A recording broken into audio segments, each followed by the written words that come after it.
সচরাচর জামাতের নারী নেত্রী কিংবা কর্মী সমর্থকদের নিজস্ব ব্যানারে প্রকাশ্যে দেখা যায় না। সর্বশেষ কবে তারা রাজপথে নেমেছে তারও সঠিক তথ্য নেই। তবে পরিবর্তিত প্রেক্ষাপটে এবার আলোচিত শিশু আসিয়া হত্যা এবং নির্যাতনের প্রতিবাদ ও বিচার দাবিতে রাজপথে তারা। জাতীয় প্রেসক্লাবের সামনে মানববন্ধনে বিপুল সংখ্যক উপস্থিতিতে জামাতের মহিলা বিভাগের সেক্রেটারি অধ্যক্ষ নুরুন্নিসা সিদ্দিকা ধর্ষকের বিচার নিশ্চিত করার দাবিসহ তুলে ধরেন ৫ দফা। সরকারের কাছে আমরা দ্রুত বিচার আইনে শাস্তি দাবি করছি। আসিয়া হত্যার আসামিদের মৃত্যুদণ্ড দিতে হবে, ১ সপ্তাহের মধ্যে রায় কার্যকর করতে হবে, সকল ধর্ষকের ফাঁসি চাই। সমাজ থেকে নারী এবং শিশু নির্যাতন বন্ধে সবাইকে ভূমিকা রাখার উপরও জোর দেন তিনি।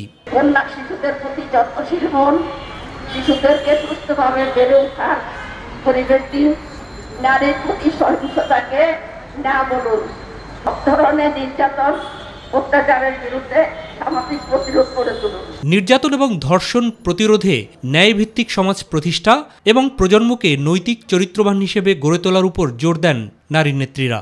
শুধুমাত্র নারী আইন দিয়ে নারী অধিকার প্রতিষ্ঠা সম্ভব নয় যতদিন পর্যন্ত না আমরা মানুষের মনুষ্যত্ব বোধকে জাগ্রত করতে না পারবো, মানুষের প্রতি সহনশীলতা, মানবিকতা, শ্রদ্ধা, সম্মান করতে না পারবো।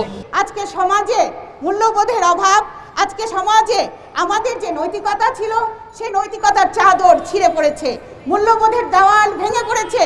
এই অবস্থায় আমরা নীরব থাকতে পারি না। আমরা চাই একটি মানবীয় সমাজ। অন্যদিকে শিশু আসিয়ার কবর জিয়ারত করতে মাগুরায় তার গ্রামের বাড়ি যান জামাতের আমির।